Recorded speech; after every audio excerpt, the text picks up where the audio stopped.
একটা ভাই তিনি কিন্তু ভান্ডার নিয়ে যাচ্ছেন মাথায় করে। ভাই কোথায় যাচ্ছেন? ওই বাবরি মসজিদে শিলান্যাসের কাছে।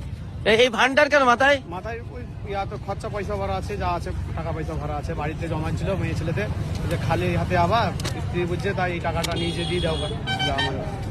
তাই ওখানে মসজিদে দান করে দেবেন। মসজিদ হচ্ছে তো আবার হসপিটালও তো হচ্ছে, শুধু মসজিদ হচ্ছে তা তো নয়, গরিবের জন্য পরিষেবার জন্য হসপিটালও হচ্ছে। খালি লোকে খালি বলছে যে মসজিদ হচ্ছে, তা নয়, একটা হসপিটাল হচ্ছে ভালো কাজের জন্য, মানে গরিবের মানুষের।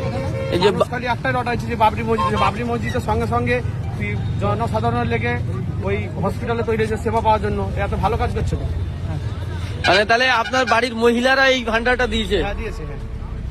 একেবারে দেখতে পাচ্ছেন যে হাজার হাজার মানুষ নয়, লক্ষ লক্ষ মানুষ যাচ্ছে বাবরি মসজিদে শিলান্যাসের জন্য। আর ঠিক সেই মুহূর্তে আমরা যে ছবিটা দেখতে পাচ্ছি, একজন ভাই তিনি মাথায় বড় একটা ভান্ডার নিয়ে যাচ্ছেন এবং সেখানে সেই ভান্ডারে তিনি বলছেন তাদের বাড়ির মহিলারা টাকা জমাইছিল, সেই টাকা কিন্তু এই বাবরি মসজিদের জন্য তারা দান করছেন। একেবারে দেখতে পাচ্ছেন, আর সাথে অনেক ভাইরা রয়েছেন, সবাই কেউ হাতে ইট নিয়ে যাচ্ছে, অনেক কিছু নিয়ে যাচ্ছে, কেউ টাকা নিয়ে যাচ্ছে, ইট নিয়ে যাচ্ছে, সবাই কিন্তু যাচ্ছে।